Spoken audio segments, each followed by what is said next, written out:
it's something that's not an easy answer, and I don't know if I would ever have the right answer for that. From a engineering standpoint, it's all math, right? What other information do you want? Growing up in in trailer houses or apartments, at that age, I don't ever remember that as being like, oh, I'm underprivileged. It was just that's where we all lived. But I never missed out on meals, and for the most part never missed out on doing things like extracurricular activities at school. I suppose if I would have been in high school in that same situation, then it probably would have been a little different. I think my kids are absolutely in the top 1%. But within the United States, I would consider myself part of the wealthy 3%er. If I wasn't as rich as I was, my life would be probably a lot more focused on trying to find a career. I think being able to not really worry about money and have all my payments covered for me, like my car insurance, my phone bill, my food, all these things are covered for me, and so I don't have to pay that with my own money. And there's a lot of people, especially people living in inner cities, especially minorities, who simply don't have the opportunities. Homeless people, for example, I don't think are able to pull themselves up by their bootstraps, so to speak. There's an expectation if you want to live in this country that you should be willing to go out and get a job. That just because you get a paycheck for $900 doesn't mean that weekend you're going to make it rain money, and then on Monday you got to figure out how you're going to buy gas to go to work for the following week, right? And I think that's where a lot of those people that don't fall into the other categories but are still somehow homeless. It's like, so why is it so tough for you to find a job? Having a high school diploma just doesn't make you a lot of money, and unfortunately, with the way that the economy has been going, wages have been stagnating for a long time, and it's becoming more and more difficult to find a reliable job. I remember working for my grandfather. He would pay me $20 a day and we were doing between 10 to 12 hour days, 6 days a week. I realized that I have it pretty good, and I absolutely did luck out with the family I was born into.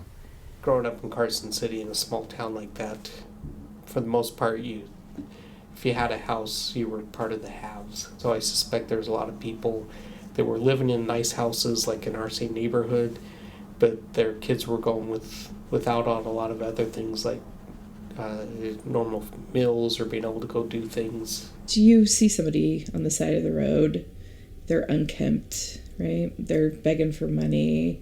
They have the crazy look about them, and people just drive right on by. I do it. Guilty of it. You never really think of what they're going through.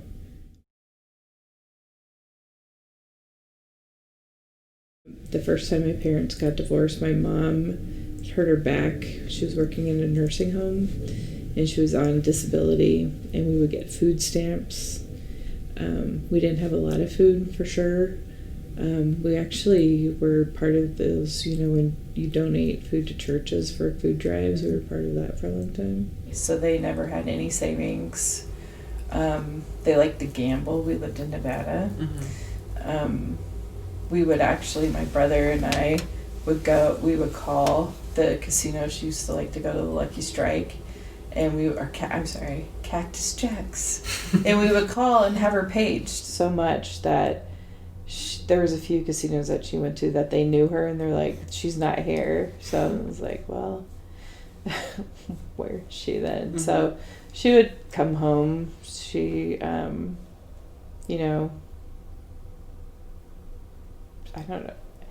don't remember fixing us dinner. She never graduated from high school. She dropped out when she was 15. She was pregnant with my older brother, Ed. My father was one of the real interesting folks in my life. With, I think, an 8th grade education, the teacher told him, I think he'd finished the 8th grade, and she said, he lived down in Kentucky, and the teacher came to him and said, I've taught you everything I know, no sense you coming back.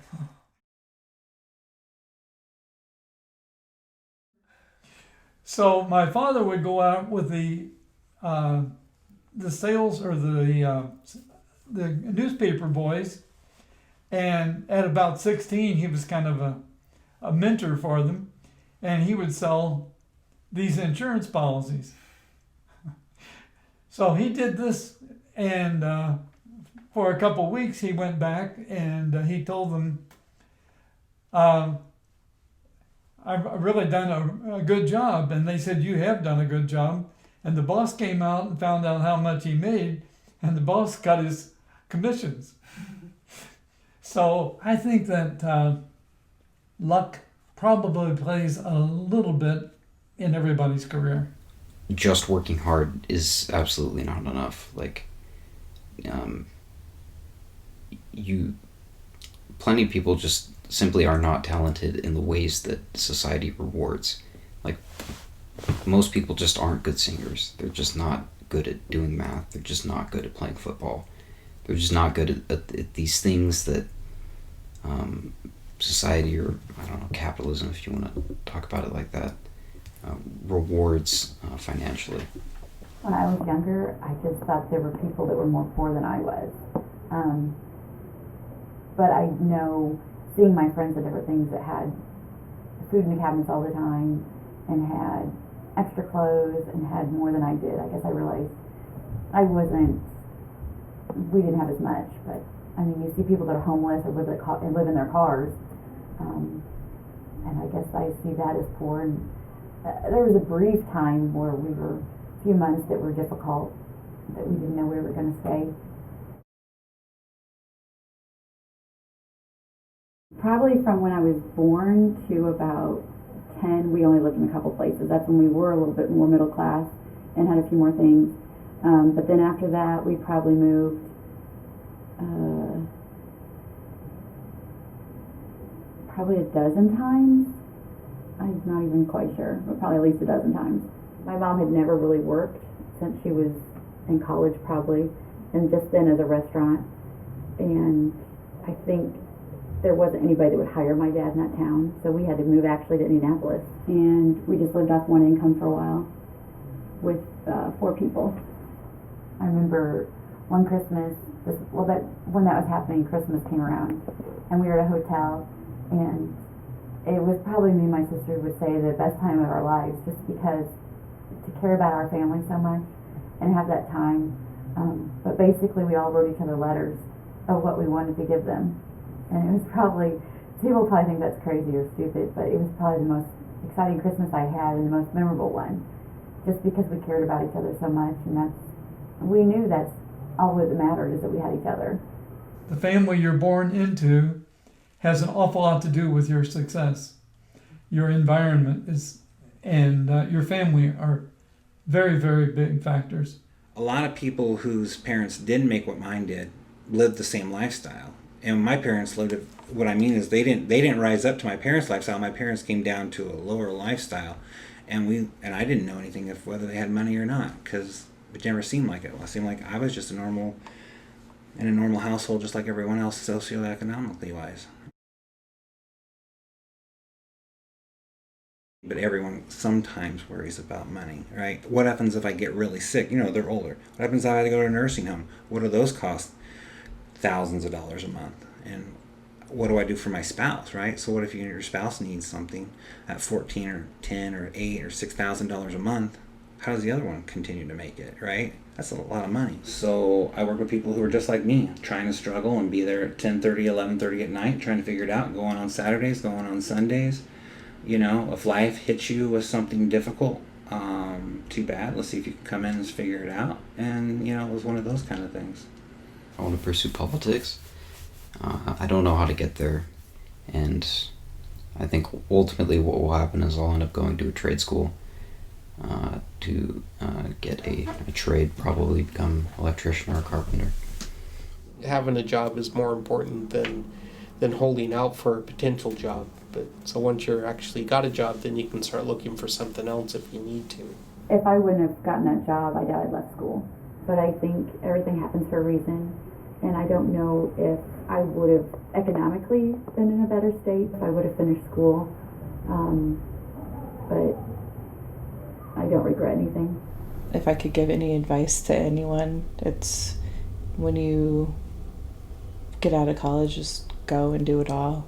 I did a lot of things I enjoyed, but I realized that enjoyment wasn't going to give me the health care and provide all the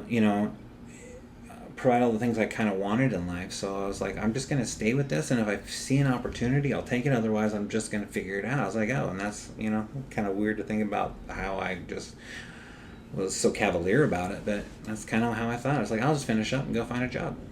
One of his neighbors wanted him to go to school, and he was going to pay for him to be a medical doctor.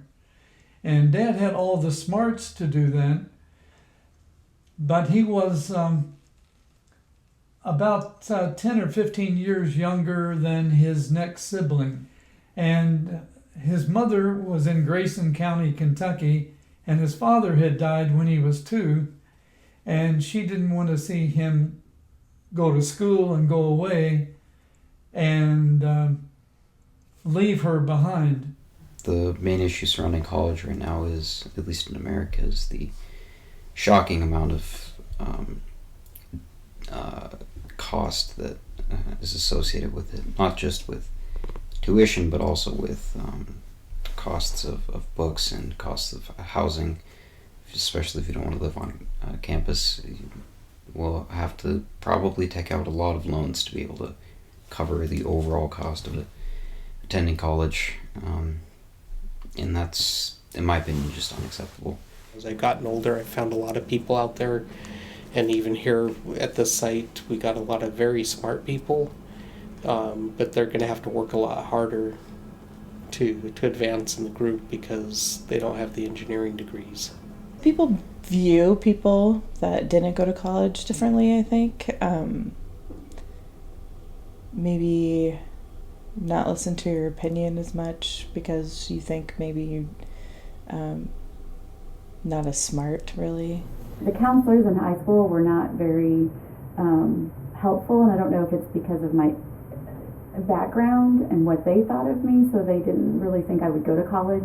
And I think they just felt like, I don't know, they really didn't help me. I went in to talk to them once, and they really didn't give me help with looking into scholarships or grants. They just kind of was like, well, maybe you should try a technology school. I never even thought about like that. I was like, it's just like another thing to do. Like, oh yeah, I'm just going to go get this degree, and like I said, I'll just move on and figure out life later. I never even thought about how to pay for college. Like, I didn't even know people went and got loans for college. That's how silly it was, right? Like, I knew they did. That's not true. But I remember trying to apply for some grant money, and like my parents, like, because of what they made, I couldn't even qualify for that. So it was just like, if I was either going to get a student loan on my own, and that couldn't really happen because of the way the system's set up, that, right? So you have to have the parents sign for that. I could have done that. But my parents were planners, and still are planners in their 70s, but they planned for it, and so they were always told me that they would pay for undergrad. My parents paid for a little over half of it, and then I paid with the savings for a good chunk of it, and then also had to work through college, especially in the summers full time. There weren't grants that I knew of at that time, so I paid for it out of my pocket. I went to WNC, which is Western Nevada College, pretty regularly. The hospital I worked for paid for it, so I actually didn't have to pay for any schooling. It was just going to school, working, and having a baby. I had to give one thing up when Brandon came, and actually I gave two things up because I quit work and I quit school. And I went to a local school, IUPUI in Indianapolis, and because I was just married, I had a couple grants, and then I had a couple private loans too. I also applied at IU and Ball State. I know I got into Ball State, And I guess I just didn't want to go away from the person I liked and cared about in my family, so I just stayed local because I could live at home and go to school. I applied to a lot of schools in Indiana, a lot being 3, and I got into all of them, but I just decided Indiana was the best fit for me. So I went on school visits. I think I went to Ball State, and I went to Purdue and Indiana, and I think I even went to Rose-Hulman and some other smaller schools. But Indiana, just the town and the area just felt right for me, and I had friends going there, and I thought, well, that would be good for me to have, a support system. So yeah, that's why I chose Indiana University. If you have a passion, then in my mind, so long as that passion has an economic advantage at the end, then it's worth pursuing it. And I don't know, I was thinking like culinary school, right? It's certainly not worth it. There's lots of people that are very good cooks that don't necessarily need to go to school to learn that. So why not spend a few years taking a couple classes here and there until you figure out what you actually enjoy, and then spread out and say, can I get the degree I need here of what I enjoy, or should I look other places for that school that's going to get me the competitive edge? People don't care about coming into class. I mean, you see it. Most students, can barely keep themselves awake. A lot of the times they're just on their phones, or they're scrolling through social media on computers if they have them, or phones otherwise. And I don't know how I would be able to motivate those students, but it's clear to me that the teachers don't either. It's kind of like sports. You're going to kind of get lucky if you're going to make it in that field. And you could work really hard, but if you're really going to make it in television, or you're going to do something like that, sometimes you got to get a little lucky. Better than good. We still have a problem where schools are woefully underfunded. Like, plenty of schools don't get the equipment they need. Plenty of students aren't able to afford lunches, for example, aren't able to attend classes where the teacher can actually talk to them because class sizes are so big. So while I think that the education system does need to be restructured, I think that pouring money into it will fix the other problem, at least, and will probably drastically help the current problems that we face, especially with class mobility. Dad was a avid reader, and there was a financial reporter named was Sylvia Porter, and he read her column and books very carefully, and ended up amassing a pretty good sum of money, and was a man that I was always very proud of. I don't think they thought about saving money at that time, but we didn't waste a lot of money. There was me, and I have 2 sisters, so I think they did their best to make our lives nice and had nice things. But I guess I would say at this time in my life, I would say they weren't very responsible because they didn't have a savings. My father would go over some of the financial deals that he was working on, like how he was taking out second loans to pay off credit card debt or car loans. But as far as sitting down and him showing me how to run a checkbook and manage that, he never went over any of that with me. I honestly think if my parents came into a large portion, they probably wouldn't spend on the money. My dad's a spender too. They both are. Whenever they get money, they spend it. They can't save. They never talked about money when I was a kid. Probably because they always had good jobs and they always saved, and so they had money. So conversations about money wouldn't be, how are we going to pay bills? It'd be like, well, let's not do that giant project this year. Let's put it off another year and save more money. They live in nice gentrified neighborhoods. They have 3 meals a day. They have multiple cars for the family, and they're able to pay for college and pay for vacations and all this stuff. So definitely in the upper echelons of society, but not like a millionaire. I remember a couple of times being asked, what are you going to wear on Sundays if you're wearing such good clothes today? And I really felt badly for some of these kids because many of them had really difficulties in their families. And in this housing project that was owned by the city, there were a lot of them that had experienced a lot of alcoholism and even drugs back in those days of the early 50s. I think that's one of those where people in general, especially in the government, feel that it's a choice that they've made. So why do we have to support that poor choice? I drank a lot and partied a lot, smoked a lot of pot. Went to a friend's house, stayed out, didn't get home till late, would stay that late. Dated people that they didn't like, stayed out all night, was bad at school. I did have a job.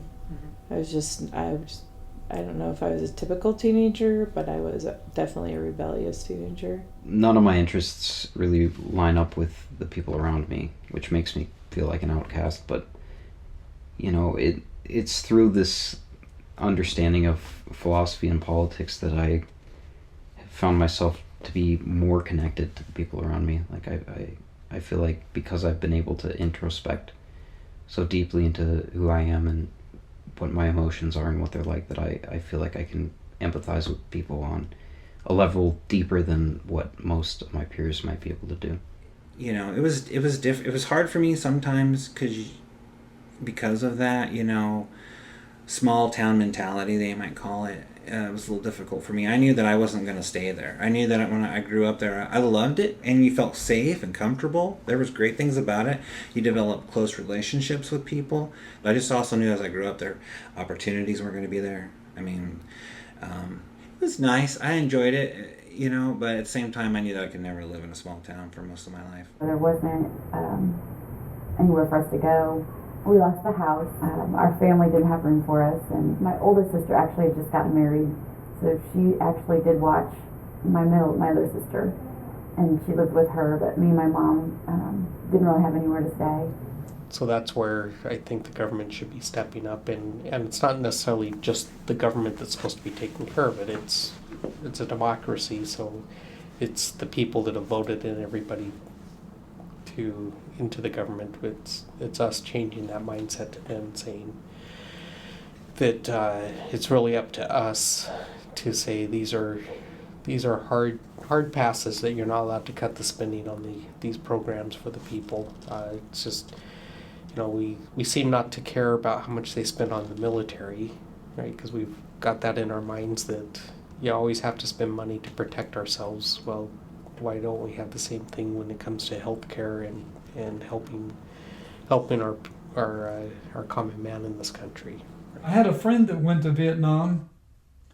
He had amoebic dysentery and malaria, and came home and said, "Honey, I'm home." And his wife said, "You might as well turn around and leave, because I'm going to divorce you and marry someone else." My dad once told me they got married again so they could file bankruptcy and it would be cheaper. I don't know if that's true or not.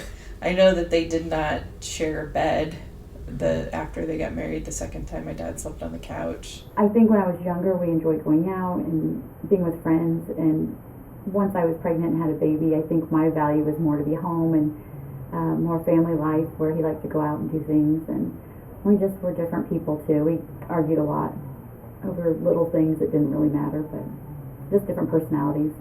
You know, we may not have the perfect marriage, but at least we're still together, and we still talk to each other, and we enjoy being around each other. You have to make compromise. You have to work with your wife or your husband on these things, and you have those conversations, and you try to make the best you can. But my wife and I grew up in very different socioeconomical backgrounds, but way different thoughts on it. Again, I don't know if her parents were savers or not. I don't think they were, but my parents were definitely savers, and like I said, I never struggled, or I don't remember ever struggling. So she grew up not worrying about things like that, where I grew up going, oh no, we have to have things, like we have to have X amount of money in the bank, we need to have emergency funds, we need to think about this. And so with my oldest, again, because I was hoping that for me, as he grew up, I try to provide a nice environment for him to live in, more than anything else. And hoping that his father, who was a brilliant guy too, could would share some of that information as well. And maybe it didn't happen. But I also thought my son was really brilliant, so I didn't worry about it as much. My kids never ended up in prison, right? So I must have raised them right somehow. I think I did every single thing different than my parents did, to be honest. I can't think of a parenting technique that my parents used on us that I would have felt comfortable using on my own kids. And Chuck is the same way. Mm-hmm. I mean, his parents left him at home alone starting when he was like 4 years old. So we never did that. We didn't ever give them to their grandparents for 2 weeks so we could go off and do something. We liked being parents. Mm-hmm. And I think that shows in kids' happiness. I mean, our daughter's pretty happy. Brandon right now is 18, so it's hard for him. Kind of. Doesn't know what he wants yet. What would truly make me happy is struggling and hopefully succeeding, but largely just struggling to make other people's lives better. I think my son is in a crossroads in his life right now where he wants to please his parents, especially his dad, and he's having a tough time wanting to kind of strike out on his own, which I know that he wants to do. He wants to travel before he kind of settles down, and he would like to see a lot of things. And then he also knows that if he doesn't go to college, that his dad's going to be disappointed in him, which I think is true. I was more worried that if he didn't go to school, how's he ever going to succeed? But then I start looking around at, again, the people here, even people that I went to school with that didn't go to college, and none of them are living in their cars down by the river. So, school isn't everything. I think it's a tool to be able to advance easier. Being able to build a happy life is more important than financial success or making lots of money. He's so smart. My worry is that he's gonna settle for something less than what he could do. I always thought, man, I could sell a lot of cars. I like cars. I'm going to get into this business, and then I'm going to find another job that I really want to do, right? So I'll just do this when I'm looking for a job. And so I did that. And I think it's one of those things where I go, man, I really would never want to sell cars for a living. It's not easy. Could you imagine? I mean, think about it. Sitting in a dealership for hours upon hours, waiting on people to come in, or having to call people on cold call. It was not for me. And then if you're trying to be like what I was, which is let me just demonstrate and help you figure out if this is the car for you, that's not really how the dealerships want you to sell. They want you to get the deal done. And then people who go in there are nervous wreck, oh, you're trying to sell me, and I'm going to say no to everything you ask. So it was a hard thing to do, but I learned how to buy a car for myself. And so the I don't know how long I worked there, but it was months, not years. So I worked there for a few months, and it was valuable. My first job was in a factory. It was called TTI, and I threaded little tiny wires into little things that we would crimp, little, I don't know, silver tubes or whatever. And I did that, made pretty good money. I think it was $3.75 an hour. It's pretty sweet. Just that job was kind of terrible. My first job was working for my grandfather as a field hand on a little farm that he had in Elko, Nevada.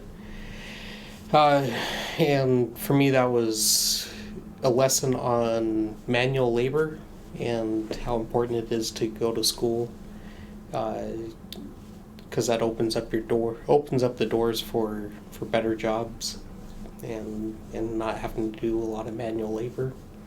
when I told her that this gal that I worked with, I told her that it's just so hard to make ends meet. She said, "Sell some of your stocks and bonds." I said, "Doggone it, I didn't think of that." You always wanted more fashionable clothes as a girl. You wanted, things from the limited or expensive stores. And they're not real expensive, but too expensive for what my parents could afford. And honestly, it was free food. So that was always good because my mom didn't cook a lot. So it was somewhere I could go and eat and have money to do different things. And I sometimes I'd help give my parents money too. They weren't very stable. Mm-hmm. They didn't discipline us or try to make us do anything. They didn't, I don't know, they were easy to kind of just stay away from, so I was able to maybe not rebel, I kind of just did whatever I wanted and they didn't care. He was one of those parents that always loved his kids unequivocally. There were times where I think he had a choice to be with a friend or with one of his children to go fishing or hunting or go to a park, and he chose his children many times. My mom started having kids when she was 15. I think when she hit about 30, my older brother was 15, which made me 11, and then my younger brother 9. That's kind of when she went through this second childhood, really. Just kind of rebelled all throughout her 30s. And part of her 40s, honestly. So I don't really think I think she liked it in the beginning, but didn't.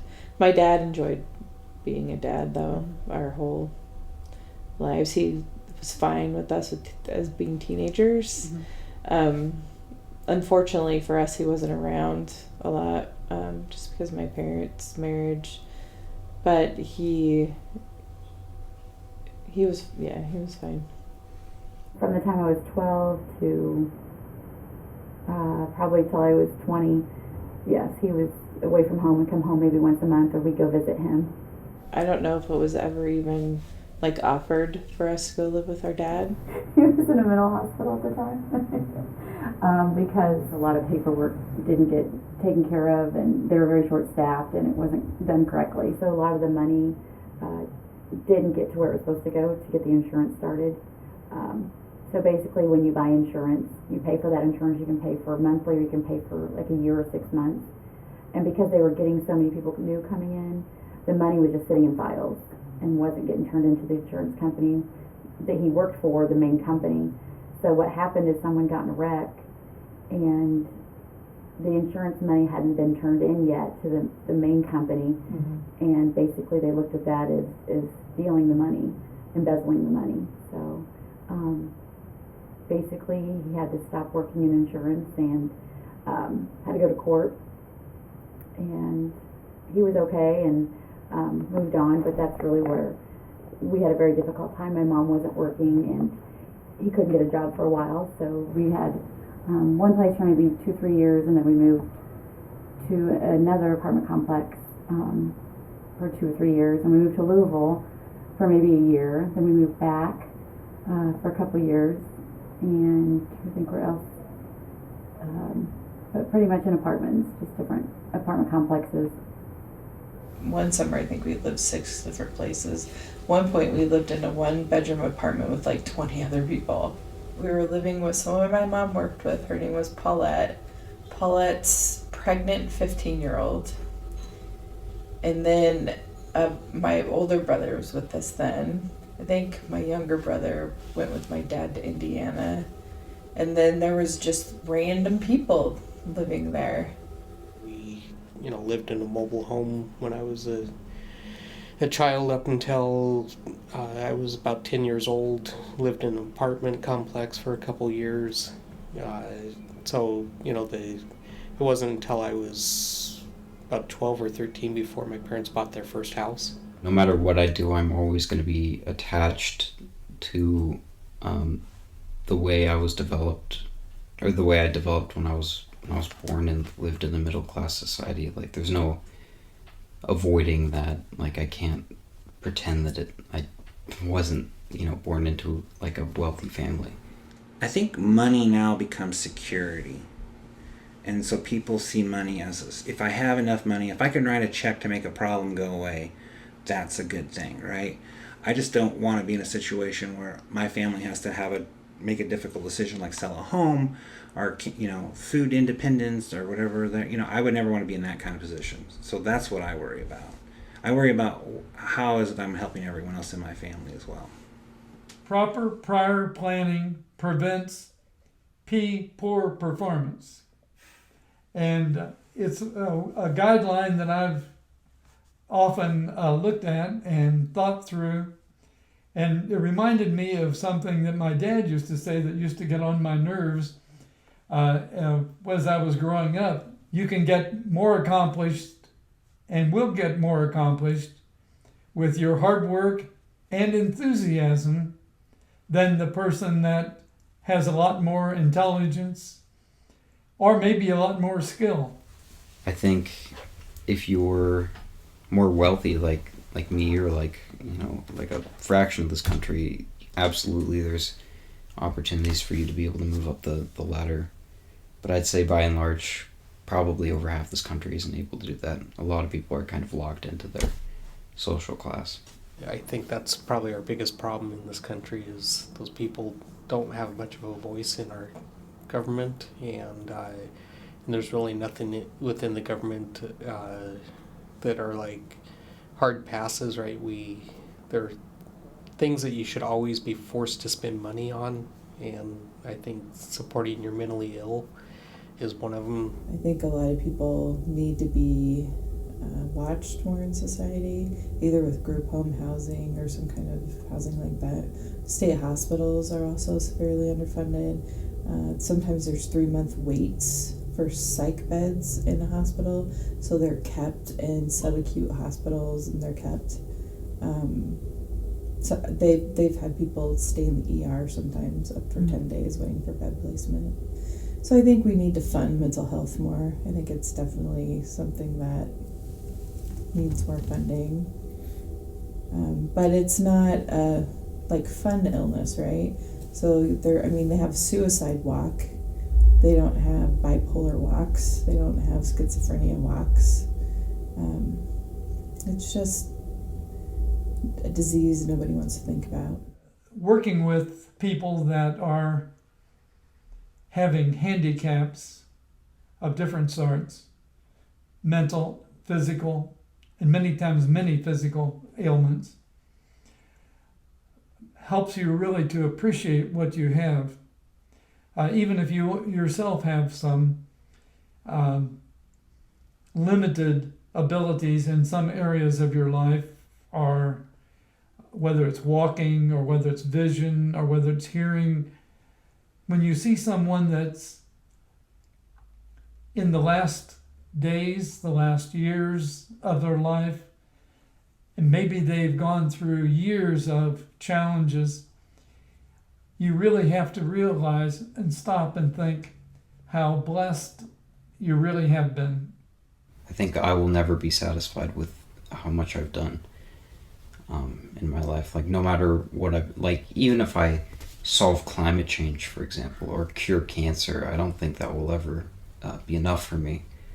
I'll always want to help more people, and it's probably a little unhealthy, but I think that, in the end, that's kind of what's driving me, and without that, I don't know if I would be driven to keep going, to get out of bed in the morning. So my mentality or understanding of life in my 20s versus my 40s is quite a bit different. Felt panicky whenever I was in a group of people, just kind of social anxiety a little bit.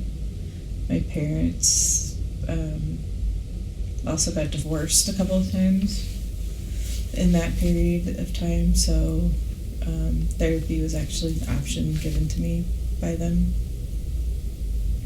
Going from poor to doing well you spend a lot of money because you have it and just feel like you need to buy things, and after a while it's just stuff, and you realize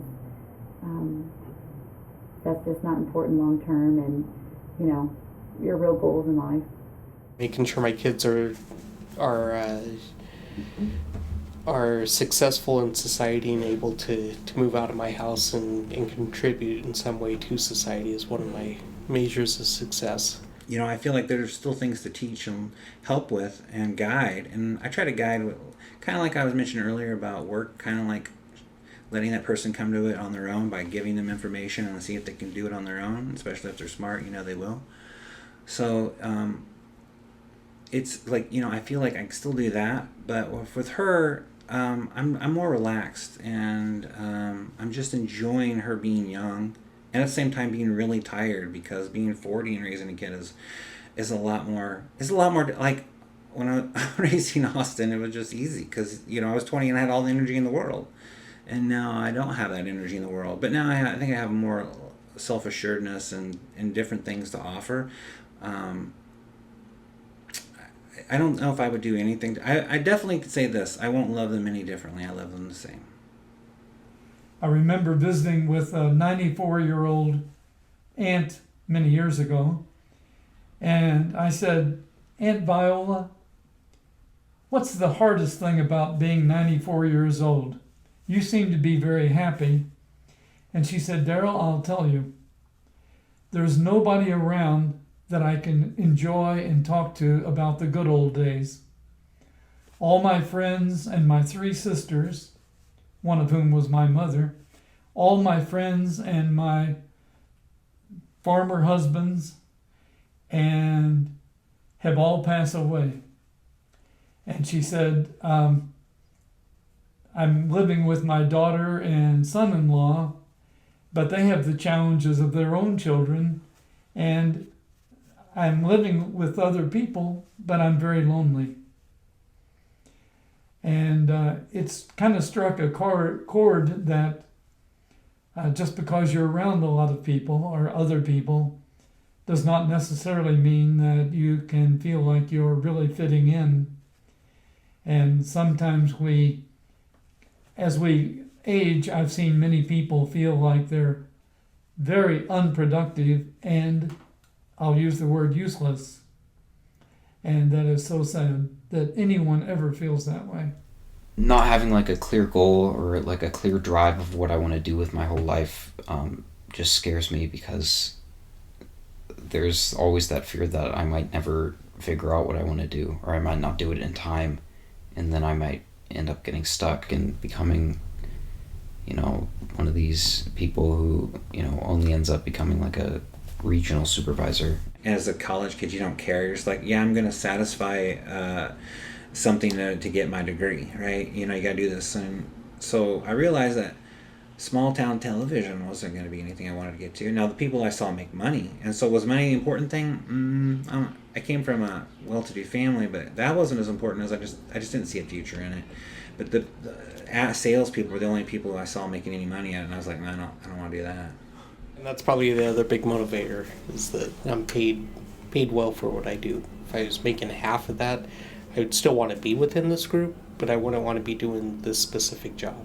Before we moved to Minnesota, I worked on the care teams, and I worked with 200 severely mentally ill population. And that job, I think, was the most rewarding job I've ever had. And I liked that job. It was also the most difficult job that I've ever had, just because of the sadness of people because most of these people were diagnosed with schizophrenia, and it was literally like one step away from state hospital. Most of them were in. Everything has been products and services that I've sold, but doing caregiving for people who had handicaps of one sort or another was really eye-opening, and they're almost like a part of your family. You really feel it.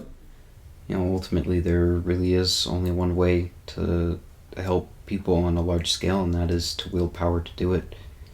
I think it's inevitable that I will hurt some people to help other people. But the hope of mine is that I will make the right decisions at the right time to be able to help more people than I hurt. That one, though, is a little more difficult because you can't prevent parents from having as many children as they want. So after a while, it's not necessarily the child's fault that he's in a family of 10 or 15 kids, but at the same time, why does the government have to keep providing housing for a couple that seems to want to procreate endlessly, right? It's just difficult being a single mom. I had to have a car to pick him up because he was in Indianapolis and I was in Kokomo. So that was difficult. So I had to pay for things that were expensive, and it's just hard. I never worried about money but I just always knew in the back of my head, yeah, this isn't my stopping point. This is just me figuring it out until I get to where I am at, and I don't know where that's going to be just yet. And having parents with money kind of helps, right? And they can help you along the way. But I never wanted to ask for a lot of help. They probably gave it knowing I needed it from time to time. Like, hey, we got you some new shoes, or hey, we got you this. But never would ask for it because, again, that goes back to that whole I don't want to seem like a failure thing. I want to figure this out on my own. A lot of where people end up in life is purely through chance. A lot of your economic standing is by the luck of where you were born, and not really where you worked yourself towards being. And especially as someone who came from a very wealthy family, I guess you could say I have a little bit of guilt as someone who got very lucky. And because of that, I feel like it's sort of my duty to try to help people who didn't get what I got in the beginning. As my faith would tell me, that I'm a little selfish if I'm not doing something for someone else.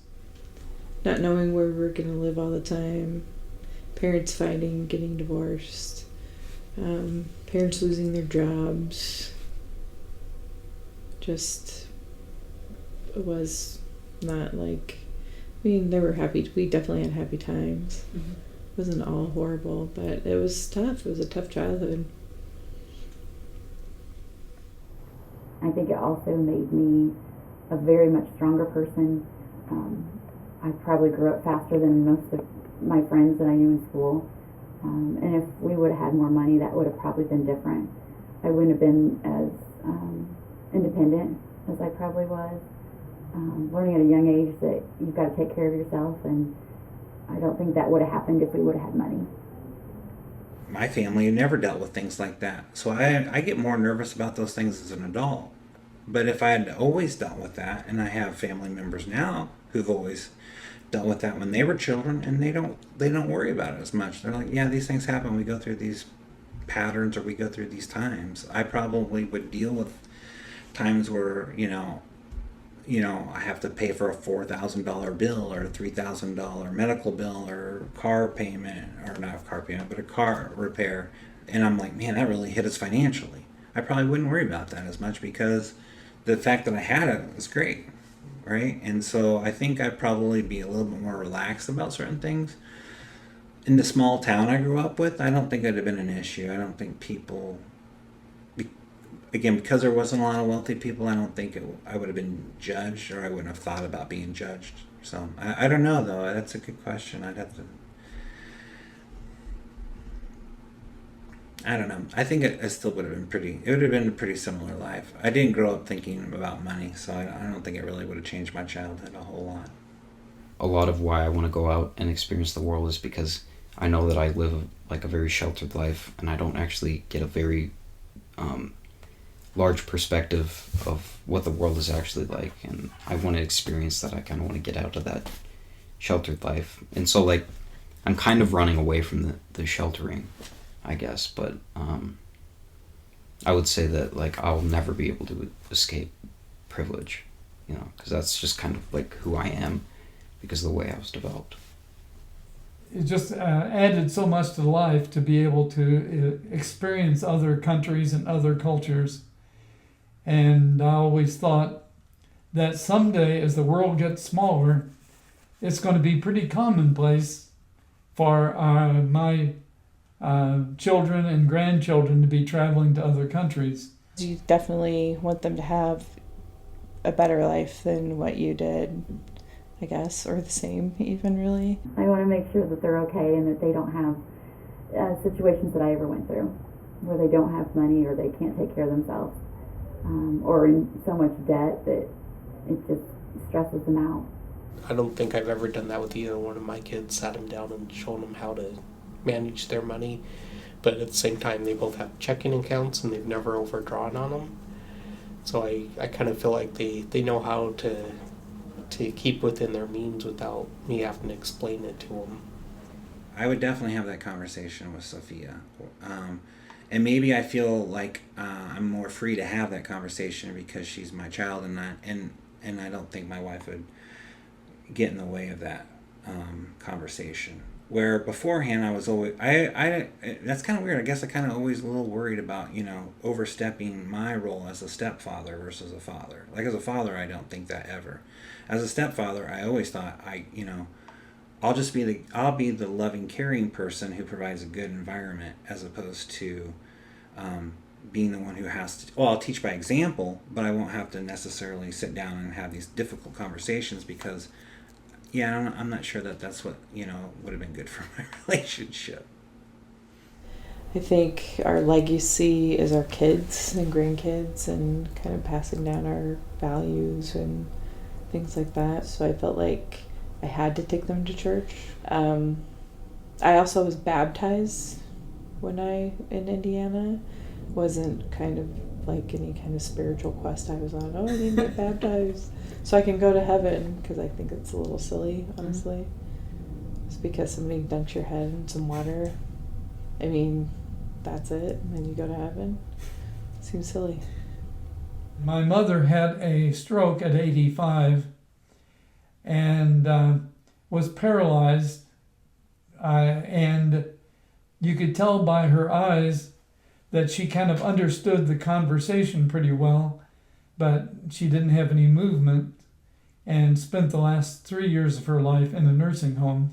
But being a person of faith, I felt certain that she was going to heaven because she was one of the most religious and unselfish people I've ever known.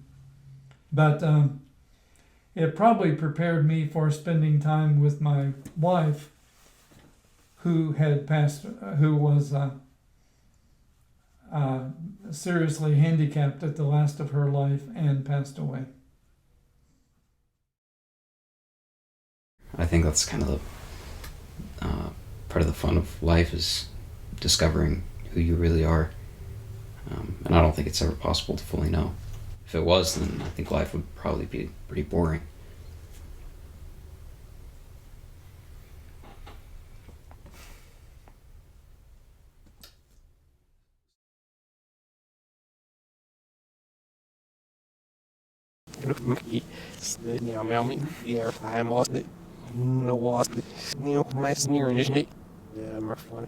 The first night I was my hair right away. I found one down there, and I eating it on the